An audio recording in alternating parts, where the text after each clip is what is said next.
முதல் வாசகத்திலே இஸ்ராயல் மக்கள் அவரவர்களும் தங்களுடைய விருப்பப்படி வாழ்ந்து கொண்டிருக்கின்றார்கள் என்று ஆண்டவர் சொல்கின்றார். அவரவர்களும் அவங்க விருப்பப்படி வாழ்ந்துட்டார். அப்படிலாம் வாழக்கூடாது. ஆண்டவருடைய மக்கள் அவரவர்கள் விருப்பப்படி வாழக்கூடாது. அவர்களுடைய தெய்வங்கள் என்று வைத்துக் கொள்ளக்கூடாது. நாம் முருகர்கள், அந்தோனியார், சவரியார், சோமையார்லாம் அவங்களாம் தெய்வங்கள் அல்ல. நாம் கண்டு பாவிக்கக்கூடிய முக்கியமான சாய்த்தொழிற்சுகள் நமக்கு அளிக்கப்படுகின்ற புனிதர்கள் அவள் தான். நமக்கு கடவுள் ஒருவர் தான். ஆகவே மற்றவர்கள் நம்மை எள்ளி நகையாடினாலும் அவர்களுக்கு நாம் சொல்லக்கூடியது கத்தோலிக்க திருச்சபை கடவுள் ஒருவர் தான். அவருடைய திருமகன் ஆண்டவராக இயேசு கிறிஸ்து தான், தூய ஆவியானவர். வேறு கடவுள் நமக்கு இல்லை. மற்றவர்களும் நமக்கு துணை புரிகின்றனர். அவரவர்களும் அவரவர்களே வழி நடத்தக்கூடாது என்பதுதான் ஒரு மைய கருத்து. முதல் வாசகத்தில் நம்மை நாமே வழி நடத்தக்கூடாது என்பதற்காக கத்தோலிக்க திருச்சபை என்னென்ன இருக்கிறது? குருக்கள் நமக்கு போகிறார்கள். நமது ஒவ்வொரு அருட்சாதனத்திலே பாவசங்கத்திலிருந்து குருவானவர் நமக்கு வழிகாட்டுகின்றார். அவரும் கவுன்சிலிங் என்று சொல்லப்படக்கூடியவர்கள் கவுன்சிலிங் கொடுக்கின்றார்கள். மருத்துவரும் அவர்கள் கவுன்சிலர் தான். அவர் மருத்துவ கவுன்சிலர். இதனாலே நடத்தப்படுகின்ற ஒரு மனிதர் சரியான வழியிலே நடப்பார். ஏனென்றால் எல்லா வழியும் எல்லா மனிதர்களுக்கும் தெரியாது, தெரிவதற்கு வாய்ப்பில்லை. ஒரு எல்லாம் தெரிந்தவர்கள் கூட இப்போ ஸ்டார் லைன் என்று அமெரிக்காவில் விட்டார்கள். என்னாச்சு? ஒன்றும் தெரியவில்லை. நாசா என்கின்ற அந்த விண்வெளி ஆராய்ச்சி மையம் உலகத்திலேயே மிக சிறந்த மையமாக வெளியே கொண்டிருப்பார். அவர்களோடு ஒத்துழைக்கின்றவர்கள் ரஷ்யர்கள். இவர்களெல்லாம் சேர்ந்து ஒன்று போட்டு போட்டி போட்டுக்கொண்டு ஏன் நாம் இந்தியாவில் கூட இஸ்ரோவிலிருந்து சந்திரயான் அனுப்பி வைத்திருக்கிறோம். இவ்வாறு எல்லாருடைய நல்ல அறிவும் ஆற்றலும் ஒன்றாக இருந்தாலும் ஒருவர் சார்ந்து தான் நாம் வாழ வேண்டும். ஒருவர் கேட்டுத்தான் நாம் கற்றுக்கொள்ள வேண்டும். நாம் நாமாக வாழ முடியாது. ஒரு குழந்தையை தானாக வளர்வது கிடையாது. அது பெற்றோர்களால் வளர்க்கப்படுகின்றது. ஆசிரியர் பெருமக்களால் இன்னும் அறிவு புகட்டப்படுகிறது. அதற்கு மேலாக எவ்வளோ பெரிய பெரிய படிப்பு படித்தாலும் அவர்கள் பெரிய பெரிய படிப்பாளிகளுக்கு இருந்துதான் அவர்கள் படிக்கிறார்கள். அவர்களாக படித்துக் கொள்ள முடியாது. நாம எதையுமே முற்றிலுமாக தெரிந்து கொள்ள முடியாது. அவர்களை ஆண்டவர் முதல் வாசகத்தில் என்ன சொல்லுகிறார்? நான் சொல்லுவது இவர்கள் கேட்பதில்லை, காதிலும் கேட்பதில்லை, சொன்னாலும் கேட்பதில்லை. இவர்கள் தலைவர்களை வைத்துக் கொண்டு இவர்கள் தங்களுடைய தீய வழியில் நடந்து கொண்டிருக்கிறார்கள் என்று ஆண்டவர் வருத்தப்படுகின்றார். ஆகவே நம் மட்டிலே ஆண்டவர் வருத்தப்படக்கூடாது. இல்லைன்னா வேறுக்குறைய 5000 6000 வருஷங்களுக்கு பிறகு பழைய ஏற்பாட்டில் 6000 வருஷங்களுக்கு பிறகு வாழ்கிற நாம் இஸ்ரவேல் மக்களை போல வாழக்கூடாது. நம்மை வழிநடத்துகின்றவர்கள் பங்கு தந்தையர்கள். நம்மை வழி நடத்துகின்றவர்கள் நமக்கு வெப்பர் அழிச்சான கொடுக்கின்ற பாசையை கொடுக்கிறது. நம்ம வழிநடத்துகின்றவர்கள் அறிவிலும் ஆற்றிலும் சிறந்த முக்கியமாக அவர் தான் நம்ம வழி சாய்த்திருச்சவே நம்மை வழி நடத்துகின்றது. நாமே நம்மை வழி நடத்தி கொள்ள முடியாது. எனவே அவனுக்கும் போக வேண்டும். சாலைக்கு செல்வங்களே நாம செல்வதில்லையே. அந்த சாலைகள் நம்ம வழிகாட்டுவதற்கு அங்கே டிராஃபிக் போலீஸ் இருக்கின்றார்கள். தவறு நடந்தால் உடனடியாக வழிகாட்டுவதற்கு இருக்கிறார். ஆபத்தான காலத்தில் வந்து உயிர் காப்பாற்றுவதற்கு எத்தனையோ எந்திரங்கள் நம்மை வீட்டுக்கு பத்திரமாக கொண்டு போய் சேர்ப்பதற்கு வேலை செய்கிறது அல்லவா? இதை விட உங்களுக்கு என்ன உதாரணம் வேணும்? ஆகவே இந்த முதல் வாசகம் வேண்டும். 2ஆம் வாசகத்துக்கு போகலாமா? சின்ன சின்னதாக சொல்லு. ஆண்டவர் பேய் ஓட்டணும். அதுதான் இந்த செவ்வாய்க்கிழமை வந்து அந்த வாசகம் வருது பார்த்தீங்களா?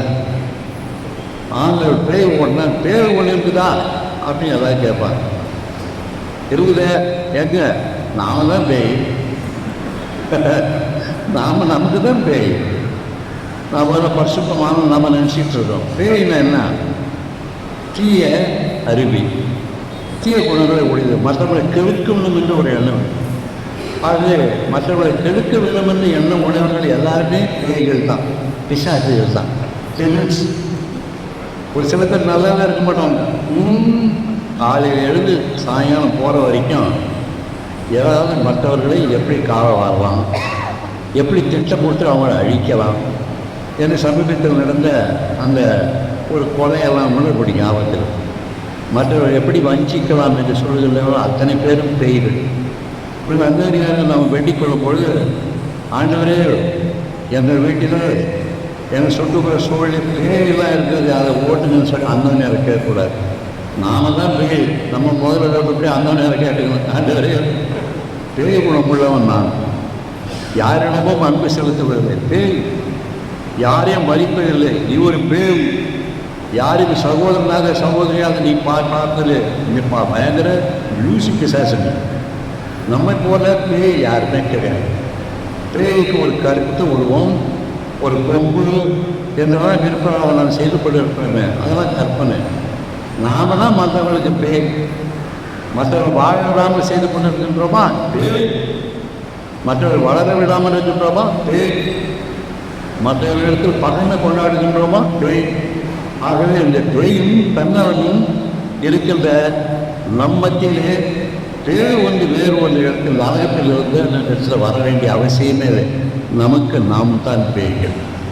ஆகவே எப்படி அந்தோனியாரை பார்த்து பேய் ஓட்டுக்க அந்தோனியாரை அவரை கேட்கக்கூடாது. நம்ம முதல்ல ஓட்டணும், நாம் முதல்ல ஓட்டணும், நாம் பேயாக இருக்கக்கூடாது. இதெல்லாம் ஒரு தடவை சொன்ன உடனே ஆண்டவர் இதெல்லாம் பிரச்சனை சொல்லாதீங்க, அது நம்மளுக்கு இருக்க குறைபாடுகள் அப்படின்னு சொல்லி ஒரு பாரு எனக்கு வந்து வாட்ஸ்அப்பில் போட்டார். நான் சொன்னேன், நீ சொல்கிறது சார், நான் என்ன செய்யலை அப்படின்ட்டு அதோட நிறுத்திக்கிட்டேன். இந்த பேய்த்தன்மை நம்மளுக்கு இருக்கக்கூடாது. எல்லோரும் வாழ வேண்டும், எல்லோரும் மகிழ்ச்சியாக இருக்க வேண்டும், எல்லோரும் வாழ்க்கையில் முக்கியமானவர்கள்.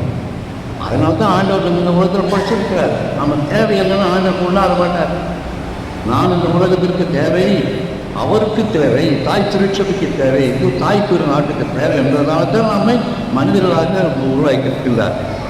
ஆக நான் பிறகு பேய்களாக இருக்கக்கூடாது, சொல்வாங்க பேய்களாக இருக்கக்கூடாது. எவ்வளோ பேர் பேர் அப்படின்னு யாரும் நம்ம சொல்லக்கூடாது. அதுவும் நண்பர் போகிறார் பாருங்கள், ஒரு நல்ல பெண்களை போகிறாங்க பாருங்கள், எங்கே போகிறோம் அவங்கள போல இருக்கணும், அவரை போல இருக்கணும் என்று மற்றவர்கள் பாராட்டக்கூடிய அளவுக்கு எல்லாத்தோடைய சிறந்தவர்களாக இருந்தால் அந்தோனியாருக்கு வேலை கொஞ்சம் கம்மியாக இருக்கு. இப்போ அந்தோனியார் என்னுடைய சபைக்கு ஒரு நல்ல உதவி செய்ய வேண்டும் என்று நான் கேட்டுக்கொண்டிருக்கிறேன். நிச்சயமாக அவர் செய்வார். ஆகவே அந்த நேர்ச்சி கடனை செலுத்துவதற்காக வந்தேன். அந்த தேவர் என் கையிலையும் வட்டியை கொடுத்து, என் கையிலையும் மாலை கொடுத்து, அந்த நேரத்துக்கு மாலை போட்டுவிட்டு வட்டி வச்சுட்டு வாங்க சொன்னார். எங்கள் ஊரில் அந்தோனியார் கோயில் தான் செய்வார், செய்து கொண்டு இருக்கிறார்.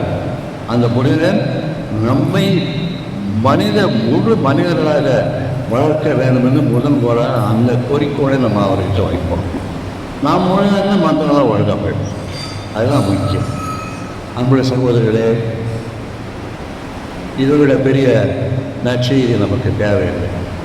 தாய் திருச்சபையிலே நம்மை வழிநடத்துவதற்கு எவ்வளோ பேர் இருக்கிறார். பாப்பரசர் போப்பாண்டவர், இன்றைக்கு போப் பிரான்சிஸ் நம்மை வழி நடத்துகின்றார். பேராயர்கள் ஆயர்கள் நம்மை வழி நடத்துகின்றார். பங்குத்தந்தை அவர்கள் வழி நடத்துகின்றார். நம்மை பாசியம் கொடுக்கின்ற குருக்கள் வழி நடத்துகின்றார்கள். மருத்துவர்கள் நம்மை வழி நடத்துகின்றார்கள். எத்தனையோ பேர் வழி நடத்துகின்றார்கள். அதனால தான் நாம் வழி தவறாமல் இந்த வரைக்கும் நான் நடந்து கொண்டு இருக்கிறோம். இவர்களெல்லாம் இல்லைன்னா நாம் வழி தவறி எப்பொழுதே நாம் வீணாக போயிடும். இன்னொரு புனித அந்தோனியாரை பற்றிய ரகசியம் என்னவென்றால், இந்த நாட்களிலே ஒரு சில இடங்களுக்கு சென்று அந்தோனியாரை பற்றி திருமுறை ஆற்றுவதற்கு எனக்கு ஒரு வாய்ப்பு கிடைத்தது. அவங்க சொன்னது மீண்டும் உணவு திருப்பி சொல்கிறேன். அந்தோனியாரெல்லாம் அவன் மற்ற புனிதர்கள் அதிகமாக புதுமை செய்கிறார். அவன் அது ஒன்று தான். சௌரியார் அவ்வளோ புதுமை செய்யலை. தோமையெல்லாம் அப்படிப்பட்ட புதுமை ஐயா செய்தார் என்பதற்கு பெரிய பெரிய சான்றுகள்லாம் அதிகமாக கிடையாது. டொன் போஸ்கோவுக்கு சில வரலாறு இருக்குது. இது அந்தோனியா நிறைய புதுமைகளை செய்கிறார் அப்படின்னா அவர் ஒரு பரிசுத்தமான ஒரு இளைஞன். அதான் மையக்கன். அதான் சொல்கிறாங்கல்லாம் he was a very spiritual, very holy person. குற்றம் குறைகள் இல்லாத ஒரு அதனால அவர் மூலமாக ஆண்டவர் புதுமைகளை செய்ய அவர் இரக்கம் கொண்டார் என்று சொல்கிறேன்.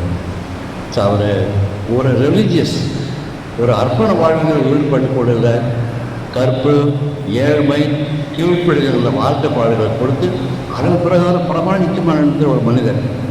அவர் முதல்ல அகஸ்டின் சபையில் இருந்தார். அதற்கு பிறகு பிரான்சிஸ்கன் சபையில் சேர்ந்து எல்லா இடத்துலையும் இந்த துறவர வாழ்வினுடைய அடிப்படை காரணங்கள் இருக்கின்றன. ஆகவே பிரமாணிக்கமாக நடந்தார். எல்லோருக்கும் கீழ்ப்படிந்து நடந்தார். எளிமையான வாழ்க்கை வாழ்ந்தார். எல்லோரும் அன்பு செய்தார். அவருடைய பட்டத்திலே ஏழைகள் என்றும் பணக்காரர்கள் என்றும் குறைவினத்தார் என்றும் எந்த விதமான பேதம் இல்லாமல் அவர் எல்லோருக்கும் எல்லாமா இருந்த காரணத்தினாலே அவருடைய குறைந்த வயதிலேயும் ஆண்டவர் நிறைய புதுமைகளை செய்ய சித்தம் வகுத்தார். அது நமக்கெல்லாம் புதுமை செய்வார். குடும்பத்தார் நம்ம மாணவனை கூட அந்த நம்ம உடம்பாக இல்லை. நம்ம எல்லோருக்கும் புதுமை செய்வார் என்றால் அவருடைய திருநாமத்தை உச்சரித்து அவர் மூலமாக இறைவனுடைய இரக்கத்தையும் அவருடைய அருளை மன்றாடி கொண்டிருக்கின்ற அந்த இறைவன் நம்மை கைவிட்டு விடுவாரோ கைவிட மாட்டார். நிறைய நன்மைகளை செய்வார். அந்த நம்பிக்கையோடு இந்த திருப்பலிலே நாம் பங்கேற்போம். இதனால் கடைசியில் இதெல்லாம் வெளியே போயிடுவீங்க. அதுக்கு முன்னதாக ஒரு சிறு பாடல் போட்டால் நான் மாதா பாட்டு மாதா டிவி பார்ப்பீங்கல்ல பண்ணிங்களா பாரிநேஸ் சாட்டிங்க பாரிநேஸ் தான் மாதா டிவி ஓடுது. சில பேர் மாதா டிவி பார்க்க மாட்டாங்க. வேறு யாரும் மோட்சம் பார்த்து கிடப்பான். செல்லில் அவன் முறைக்கிற முறையில் செல்லு கூட டிவி போது அப்படி பார்த்துக்கிறோம். மாதா டிவி பார்க்க 6 கட்டை பிடிப்பா. 6 கட்டை தெரியுமா?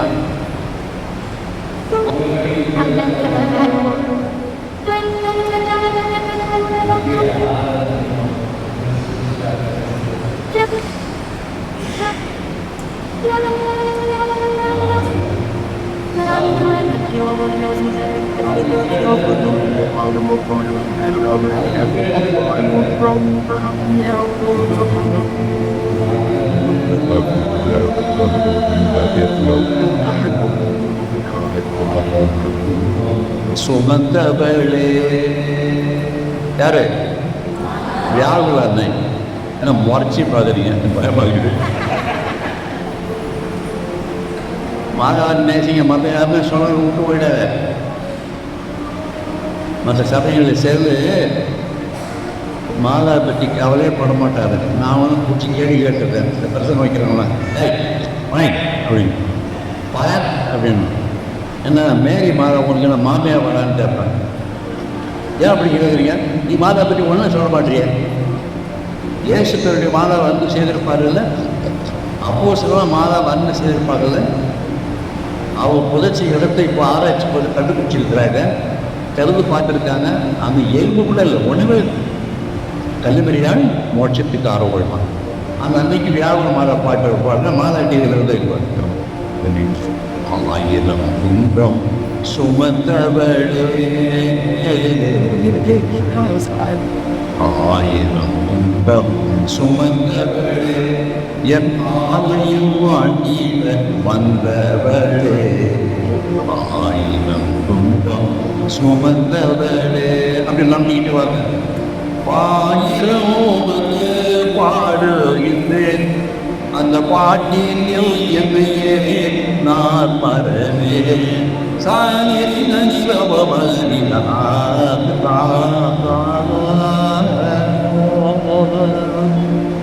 பாயிரமோடு பாடுகின்றேன் அந்த பாட்டில் என்னையே நான் மறந்தேன். ஆயிரம் அமுதம் சுமந்தவரே என் ஆலயம் வாழ்ந்திட வந்தவரே ஆயிரம் சுமந்தவரே. இந்த பாட்டு கட்டினவங்க வார்த்தையை படித்தவர், மியூசிக் போட்டது ரொம்ப ரொம்ப படித்தவர். அப்படின்னாக்க ரொம்ப தரமான பாட்டு. இது டப்பா கொத்த மாதிரி இருக்காது. அந்த ஒன்றிலும் வாழ்ந்த இருப்பாரே அன்புருவான உன் திருமையினும் ஒரு சொன்னோருவாக இருந்தாரே துன்புறம் வந்த வேதனையிலும் துன்புறம் வந்த வேதனையில் தோழிமெந்தோழியேனும் தேவாயோ சுமந்தவளே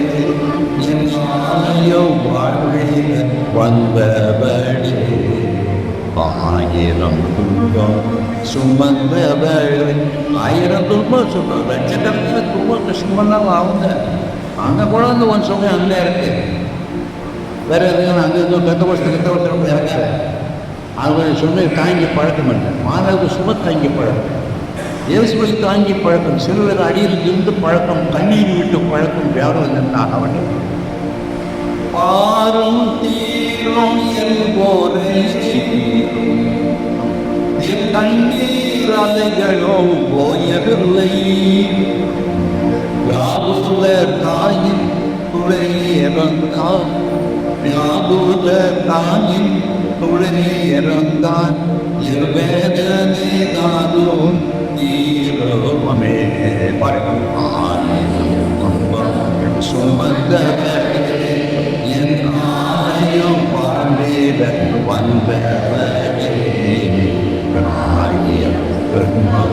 சுமந்தவரே சிறப்பு ஒரு தாவரையோ இறங்கி வந்து பேசினாங்க இப்போதான் இறங்கி எழுத எனக்கு பாருங்க பிரச்சனை கிடையாது சேர்த்து தாமரையோ உச்சரியில் மலர்ந்த ஒரு மலரோ மேகத்தில் இடையே பிறந்தவோ மேகத்தில் இடையே பிறந்தவோ உன் வேகத்தினோடே நீயுடாமோ வாழ்ந்திட வந்தவரே